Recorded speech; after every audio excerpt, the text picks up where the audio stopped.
Upstate International presents a conversation with Michel Stone, author of The Iguana Tree, talking with Deryle Hope. Good afternoon, everyone. My name is Deryle Hope, and I'm Director of the Center for International Studies at USC Upstate. I also serve on the Upstate International Advisory Board. Upstate International is a month-long program of internationally themed events to highlight, celebrate, and promote the rich international cultural diversity, heritage, and global connections of upstate South Carolina. And the month of March every year is the designated month for these events. Each year, the Education Committee of Upstate International selects a book for a community read. And during the month of March, there are panel discussions at local libraries and book clubs about the selected book. You can check with your local library about those discussions that will be taking place in March. Our selected book for March 2015 is The Iguana Tree by Michel Stone, who is an author from Spartanburg. And Michel, we're very glad to have you here with us today to talk about your book. Thank you. And first, let me start off by saying that I enjoyed immensely reading your book. It is very fast-paced and thrilling, but also very moving and warm and powerful. And it's wonderful to have a local author who can speak so convincingly about issues on both sides of the border. Oh, thank you. Thank you. It's great to be here, and it's really an honor to have my book selected by Upstate International and to have that audience here in the Upstate. Yeah, thank you. And this is your first book, is that right? It is. It's my first novel. It came out in 2012, published by Hub City Press over in Spartanburg. And what was your motivation for writing this novel? This must be some ideas you had in mind and wanted to express. You know, several events happened in my life almost simultaneously, and I think it was the nexus of those. First, I met a young couple who was living in the low country of South Carolina, and I got to know them well. And the way I got to know them, I was down there visiting relatives, and I had my little baby with me, and they had their infant son with them. And as people do, whether you're at the beach or the park, when you're a mom and you encounter another mom, even if you don't really speak the same language, you're drawn to one another. And that's how it happened. Our children sort of were paying attention to one another, and we began talking. And it didn't take long before she confided in me that she was here without the proper papers. And it fascinated me on several levels. One, as a writer, you know, you're always interested in people's perspectives and motivations that may be different than your own. But also, as a mom, she said she had crossed with her baby, and I couldn't fathom doing that, and why she did it and what her motivations were. So I met her, and I was thinking about her, and I'd been thinking about her for months when I took a weekend-long writer's workshop over at Wofford College. And the instructor in the workshop gave us a little prompt. He said, I want you to write a paragraph in which you describe an object you're very familiar with, something you know well. Well, because I had a young child, I described the rocking chair in her nursery. Simple paragraph. It was a blue chair, stains down the side. I described the way the light hit it from the louvered door in the closet behind it and so forth. No big deal. Then the instructor said, I want you to take that paragraph, take that object you just described, and transfer it somewhere completely unfamiliar to you and describe it in a new paragraph. So I sat there a moment thinking, okay, where is unfamiliar to me? There are a million places on this earth that are unfamiliar to me.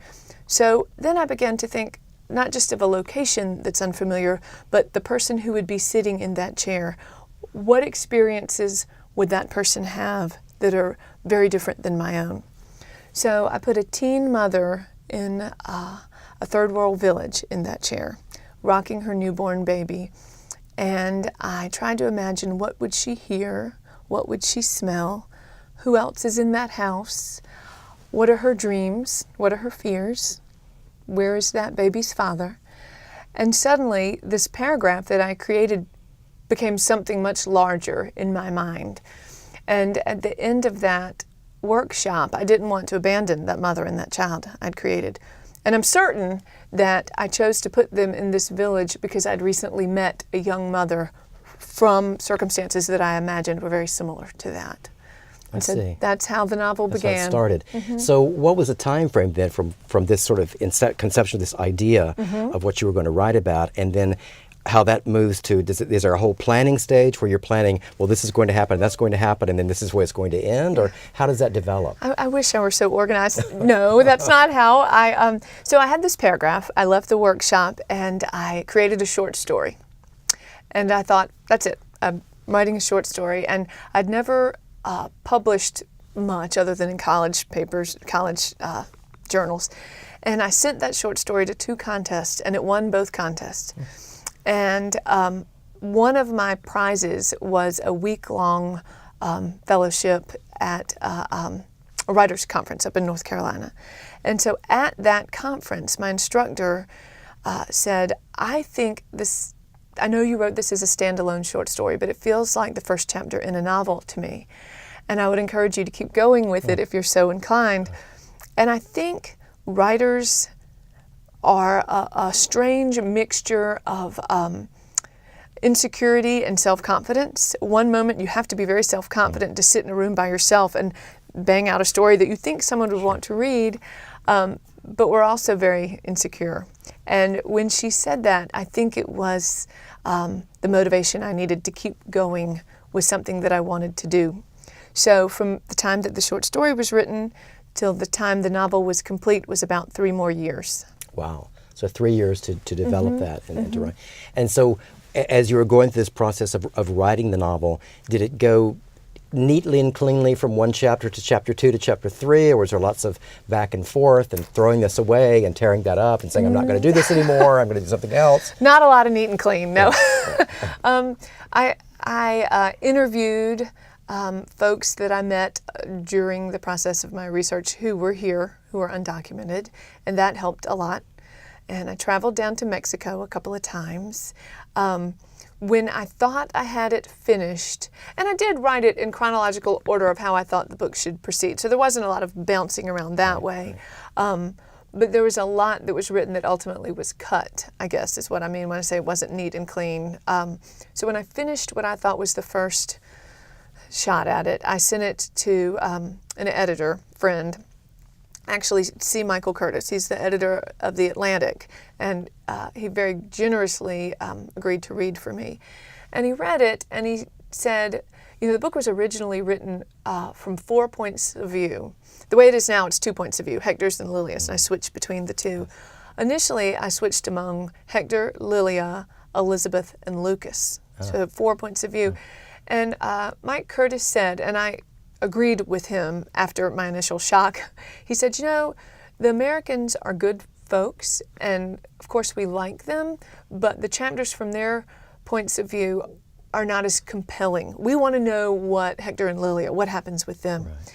And he suggested that I take all the chapters that were written from Lucas and Elizabeth's perspectives and rewrite them from Hector and Lilia's perspective, which was half the book. I see. So that took 6 more months. Wow. And then he was kind enough to read it again for me, and he said, okay, I think you've got it now.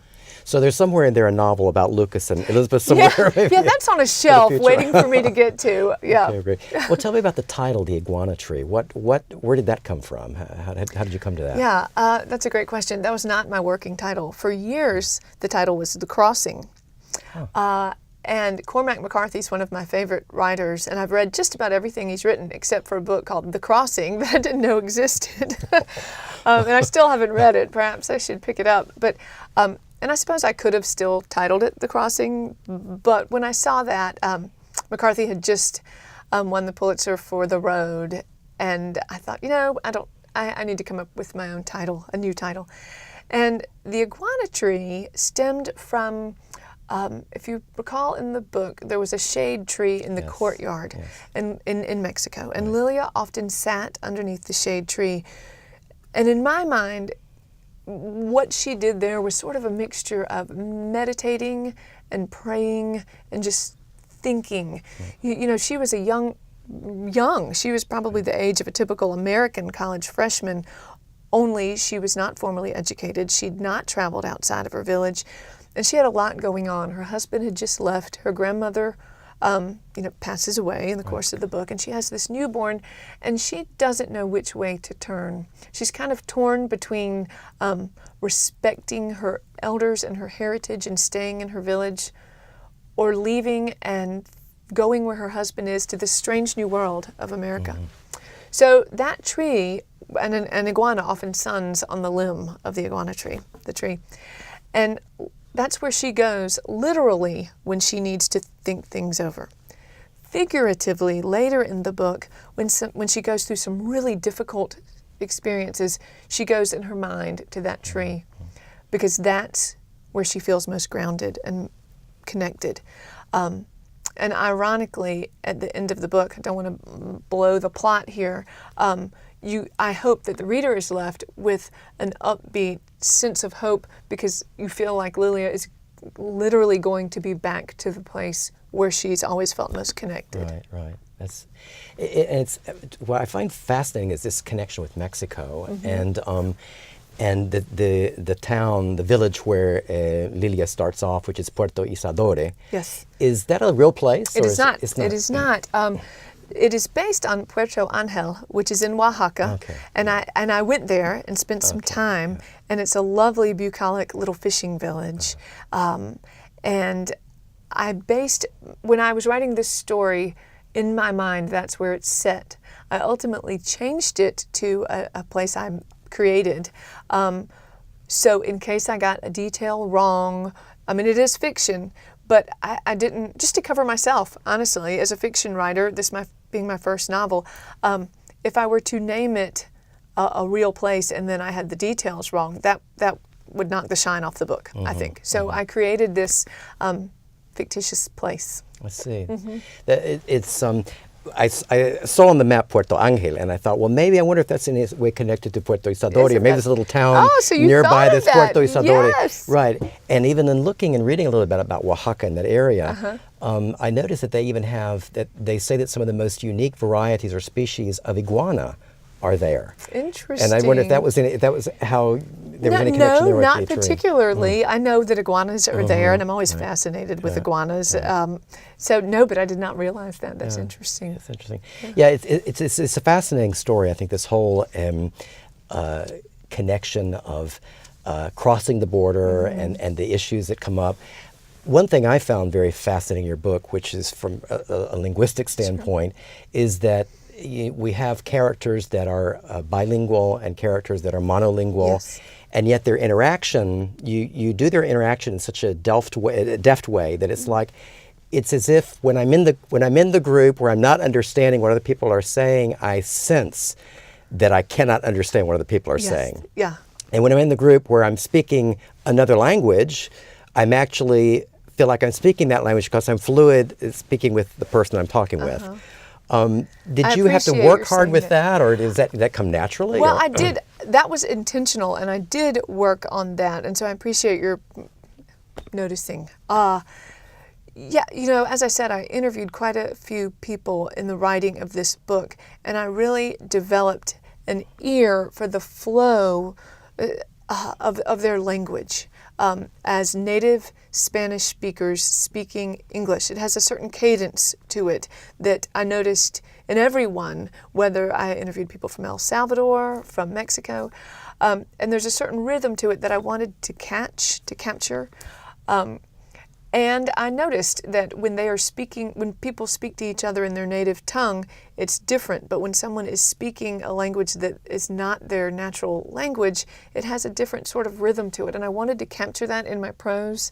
And I wasn't sure if I did, but it was an intentional effort to do so. Well, you did. I think you captured it very much. In fact, in reading the book, as I was reading the various pages, I thought you have, and I've never met you before than just today, but I thought you have to be bilingual, because I can't imagine anyone being able to come up with that and do it so well, being monolingual. But are you bilingual? Well, no. I mean, I speak some Spanish, but not much, and I studied it years ago in high school and in college, and I've traveled abroad to places where I've been able to practice it, but I don't practice it enough, and I certainly would not call myself bilingual. Certainly not fluent, no. Well, you certainly appear to be from reading your book. Yeah. Thank you.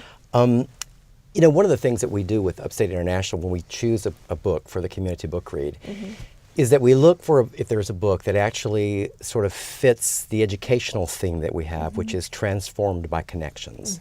So really think, and we're thinking of international connections because we think that really you are transformed by international connections. And when I hear you talk and I look at this book and the characters in the book, everything is transformed by international connections. Has that been the case in your life? Do you feel that's in your personal life the same way? Well, it's interesting when you talk about transformed by connections. I think that's what a good book should do as well. I think that, to me, as a fiction writer, as a novelist, I think that's our job ultimately, is to develop empathy. I mean, that's what I see it as. So I suppose in my case, yes, I've been transformed by meeting people from different places, different cultures, different backgrounds, different experiences. And I think if I can write a story that puts a face on an experience very different than my reader may have had, not necessarily trying to change my reader's opinion, but to open their mind to see other possibilities, other experiences, then I've done my job, I suppose. So I think what you're talking about, changed through connections, has everything to do with empathy. And that word, empathy, was in my mind it's always on my mind when I'm writing fiction. Well, I mean, there were moments in your book where I was crying and I was laughing and I was angry and all kinds of things, and it really does. It is very powerful in the way you presented things. There are a number of themes that I saw that seem to appear in the book. One seemed to be this theme of responsibility and being responsible for your actions, or that all your actions, they bring certain consequences, and so you have to live those consequences. Was that a purposeful theme? Is that a moral lesson you were trying to? I wouldn't say it was a moral lesson. I think if I were to try to give a moral lesson, I would have fallen flat on my face, and the book would have fallen flat. So no, it wasn't. There was no moral lesson. I think, if anything, to speak to that, I would say that bad things happen to good people every day, and we all, regardless of our background, our race, our economic situation, religion, we have to figure out how to pick ourselves up and take another step. And good people make mistakes, sometimes because they're foolish, sometimes because of things beyond their control. So I think with the Iguana Tree, that's part of what I wanted to get at too. Right. Well, it certainly is very powerful that way. There is this strong sense also of place that you have. There's a strong sense of place, this sense of family, of generation and connection, a sense of the beauty of the land and the care for the land, which is a very, I think, important aspect of Latin American literature. It's also a common aspect in Southern literature. I think they sort of have an interlap in those two aspects. Was that something that you had studied in your studies of literature, and you thought, I really want to incorporate this in my book? Or does this really come from just your personal experience of who you are? That you're from a Southern background, and that's sort of part of it? Probably a bit of both. I am a Southern girl. I grew up on Johns Island in Charleston County, went to school at Clemson and Converse College. I was an English major, so of course I've read a lot of Southern literature. But I think more than anything, it comes from who I am and my experience. Many of my people were farmers.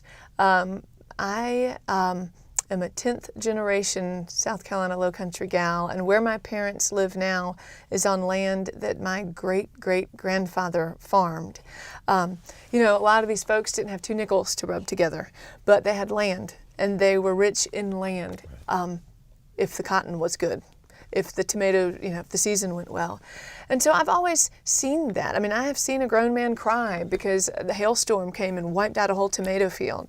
So that is part of my heritage and my history, and I have a huge respect for people who live that way, and I value it so much. I see, people who, like I said, don't have money in the bank, but they have land that developers would love to buy. And there's always this pull, I think, as that area is bought up and developed more and more. they say you should write what you know. For me, writing about the South Carolina Lowcountry is almost too close to home. And I've had fits and starts trying to do that in the past, and it didn't really work for me until I wrote it from the perspective, from the eyes of Hector and Lilia, two characters from somewhere else. So it's interesting to hear you say that love of land and colorful, flora is common in Latino literature. And I think maybe that's my love for it, because it comes from what I've known as a child. It comes out that you have this connection with the land, which is very common among Latin American writers too, to have this strong connection of land and colors and beauty and all that. And it's a beautiful thing to read. Generation and what happens from one generation to the next is also, the family connections are also very strong, and that comes out in your book quite a bit. Things that happen in one generation that are carried on to the next generation. I'm thinking about, Lilia's father and the situation that happened with that, and then how Hector, her husband, sort of has the same motivation to want to seek a better life. Is there anything in that you were purposely writing about the sins of the fathers that pass to the children, or the good things that pass on as well? Yeah, I suppose both. The idea that, we are tied to a sense of place, a land, our people, the sweat of our forefathers to make it what it is and to give us what we have. At the same time, this desire, and I think this is not set to any one place, but this desire to maintain that and hold on to it and to honor it and respect it, at the same time to forge your own path and try something new, and to do better than the generation before you. I think there's that push and pull probably in every culture to a certain extent. And so I had that. I really wanted the reader to see Lilia's struggle between honoring Cressida, her grandmother, and staying behind. And her Cressida made pottery, so it's really the earth in the hands, a sense of creating something from this place, to Hector's desire to make a better life in America, which he sees as this utopia. Everything's wonderful. So I did want to capture that push and the pull between those two things. And one of the things that I noticed was that Lilia's determination to follow through on what she felt like she should do, even sort of against the will of her husband. And that this determination has obviously consequences with it, but then the determination has negative and positive consequences on both sides. Is that a tragic flaw that you see in Lilia's character, that she has this desire to follow what she thinks is right rather than listening to those around her, or is that a positive thing? I did not see it as a flaw. I know some of my readers did. It's interesting as I traveled around on book tour speaking to different groups, and it's funny what different readers take from the book. I remember I was speaking to a book club in Lexington, Kentucky, and there was one woman, and she'd hardly spoken the whole time, and toward the end she raised her hand and she said, well, I have a comment. She said, I don't get to book club meetings very often, but I wanted to come to this one. And I could tell by the tone in her voice that she hated my book, I'm thinking. And she says, I just want to say that Lilia, and I'm thinking, oh my gosh, she didn't like her. She said, do you remember when Hector was so angry at her and he was kicking her and had her down on the ground, so angry because she'd disobeyed him? And I thought, oh my goodness, is she an abused woman? Was this really?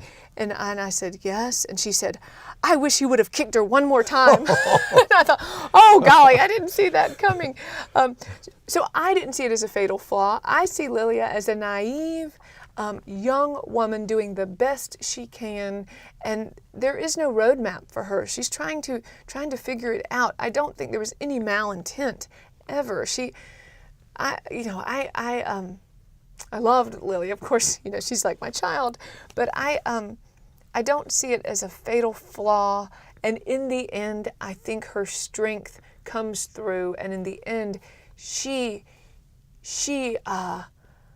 shines through in the end, I think. And I think at the end of the book, I needed Hector to realize that he is not faultless in all of this, because up until the end of the book, it's sort of as if Hector is the golden boy. He's done everything right, and how dare Lilia mess everything up?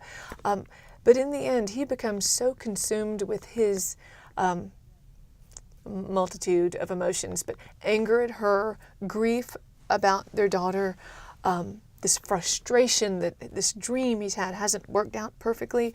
And because of that, some really bad things happen with the truck that he neglected to take care of, and Miguel, who's just this pure, wonderful character. Everybody loves Miguel, and is Miguel going to lose his life because of Hector's neglect? And so in the end, I needed Hector to acknowledge his part in all of this, in the grand scheme of the undoing of them. And I think when he acknowledges that, it sort of doesn't absolve Lilia, but it's no longer her fatal flaw. She's just human. But I think in the end she redeems herself through her goodness, I hope. I thought that was a beautiful twist, the way all through this book pretty much Hector is seen, as you say, as the golden boy. He makes all the right decisions, does everything the right way, and he wants others to do it as well. And when they don't, he becomes angry about it. But then at the end, when he, through some situations, forgets to be responsible in a certain area, and it all falls back on him, this situation with Miguel, that he then changes. His attitude towards Lilia changes. He becomes very humble, very recognizing that, hey, I too am flawed.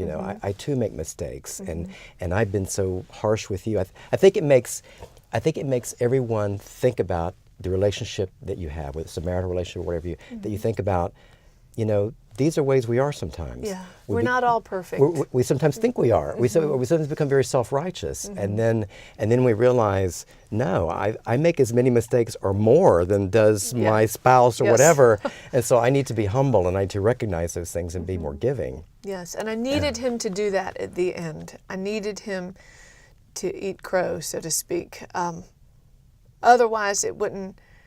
I think the book would have been tied up too neatly. Well, I just thought that added a beautiful dimension to it, a reflective dimension that any reader sort of sees that, and that to me is one of those transforming moments. It's like, oh yes, I might think like Hector a lot, but that's not the way to do. I mean, I found there's so many interesting side bits and lessons in this book, so it's really, really amazing. Let me ask you this question, because I know this question probably has come up with 1,000 times. In this book, did you have any intention of writing it from, we know that immigration is a big topic and debate now. Were there any political considerations you had in writing this book? Or? The truth is, no, initially, no. And again, I think had I had some sort of agenda, I don't think you can heavy-hand an agenda in I mean, Steinbeck did, but for me, I don't think I could have pushed an agenda through this and written a piece of fiction that would have worked. No, I wanted to tell the story of one family in one place who goes through tremendous hardship and comes out the other side changed, yes, but they're there. They've made it, and they've been transformed, but they have to pick themselves up and take another step. That's what I was doing. I did that. The backdrop of that was the border, and they're crossing the border. But there was no political agenda. Now, having said that, when I found out that the book was actually going to be published, and that I would be on a book tour and I'd be out and about speaking about it, I did have great anxiety that people would push me on my politics and ask me to take a side when that was not what I wanted to do. That hasn't really happened, which has been, the question comes up, you just asked it. But the most rewarding thing and surprising thing has been, as I've traveled around, to encounter folks who come up to me after readings and say, your story is my story. I remember, this has happened everywhere I go. I've been in Oregon or in Hickory, North Carolina, or down in Florida or Texas, and inevitably a college student, a young girl. One time, I'm thinking of a particular example in North Carolina. I was at Catawba Valley Community College, and their students read this book, and afterwards a student came to me with her mother after the reading, and the mother spoke no English, but the girl said she'd read the book to her mother every night while they were cooking. she read it to her in Spanish and translated it, and that the mother cried because she said, "This is our story." And another time in Oregon, I was touring a high school in Hermiston, and a boy named Carlos was my escort. And he was showing me around the library, and when we got to the fiction shelf, he just stopped, and he said, "I liked your book very much." And I said, "Well, thank you." And then he proceeded to tell me how his mother had crossed the border on her father's shoulders as a 5-year-old, and how the immigration folks were shining a light, and it hit his mother's white sneaker and it lit up. And I said, "Oh my goodness, so your mother and your grandfather were caught?" And he said, No, they made it across." And I said, "Oh, they made it across despite her sneaker being shown in the light." I said, "Why do you think that was?" And he says, "Well, my mother says it was because they were meant to be here." And so just so many stories like that which I never expected to hear, but it's been so rewarding just to feel like there's been this human connection, and that the story has touched someone's heart, someone's experience, and they can relate to it. I mean, I can't ask for more than that. Well, that's the beautiful thing, I think, about art and literature. It transcends all of these political ideas and things that we have, and it goes and hits the human, the human level, and that's what your book does. It really hits that, and goes beyond just the argument of the moment. It goes beyond the human side of it, which is really touching. And the argument is a complicated. It's a complicated argument. You know, if it weren't complicated, it would have been solved very quickly a long time ago. I want to ask you about one other thing, which is this concept of hope. You preface the book with a quote from Aristotle where he says, "Hope is a waking dream." And then at the very end of the book, the last few lines, Hector, as he's getting on the plane, basically says, "I never abandon hope." So you sort of bookend the book with this concept of hope, and that really flows all the way through it in many ways. But can you speak to this concept of hope? I know that's something that you obviously see as a key part of this book. I do. I think it's one of my favorite words and my favorite emotion. I mean, love, of course, is right up there, but I think without hope, what are we? You know, we have to have hope. And I knew that this book, that I was going to put these characters through some horrific experiences. And I did. They went through some really hard things, but they never abandoned their hope. And as long as you have your hope, you can take that next step. And taking that next step is so important. And it has to do, again, with empathy and with people putting a face on an experience that may be different from theirs, but suddenly they can understand it a little better.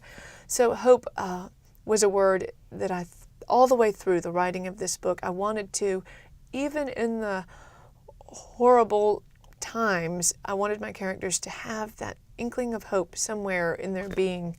And actually, the title, just recently finished a new book, and I guess hope is important to me because it's part of the title of the new book, too. Really? Yeah. Well, what is the phrase? Hope springs eternal in the human breast. Yes, that's right. It's always there. It's always there. Yeah. Well, I have to ask you this one last question, which is something that in reading the book and becoming friends with these characters and getting to know them and wanting to know about all their story and everything, the book ends in such a way that, to me, it begs that there's got to be now a resolution of what happens. In fact, as I was reading the last few pages, I thought, no, it can't be ending. There's got to be more. There's got to be something that tells me what happens with all of this. And so, please tell me that you are that you are in the process of writing the sequel to this book. I have just finished it. I'm not calling it a sequel, but it is a continuation of the story, and you will get that resolution you're talking about. Hector and Lilia are in the new book. And honestly, I'm not calling it a sequel for the sheer sake that this book, The Iguana Tree, was published by a small press, Hub City Press, which has been a fabulous experience for me. I couldn't have asked for anything better. The new book is being represented by Marley Rusoff, an agent in New York, and she's shopping it around to publishers far and wide. And just so that I don't alienate, if it says sequel on the cover, I don't want anybody to feel like a sequel. Well, I haven't read the first one. So it isn't exactly a sequel, but the readers of the Iguana Tree will get that resolution they're looking for. Well, I'm very glad to hear that. Very glad. I'll be looking forward to that. Yeah, well, thank Michel you. Stone, I want to thank you so much for being with thank here you, today and Deryle. talking to us about this wonderful book. It is just it has so many themes, and it's so wonderful. And I want to encourage all of you to certainly purchase this book, to read it. You can find the book at a place where you can actually purchase your very own copy. If you go to the website www.upstateinternational.org, and you can click on educational resources. You can find the book there. It's being offered at a discount, actually, by Hub City Press, which we're very happy for. Super. And also, I'd like to remind you to be able to be sure to check with your local library about book discussions that may be taking place there, panel discussions in some places.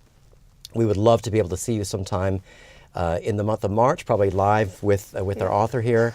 And so we certainly want to thank you for being with us today, and want to thank Michel Stone for this writing this wonderful novel. My pleasure. Thank you. Thank you.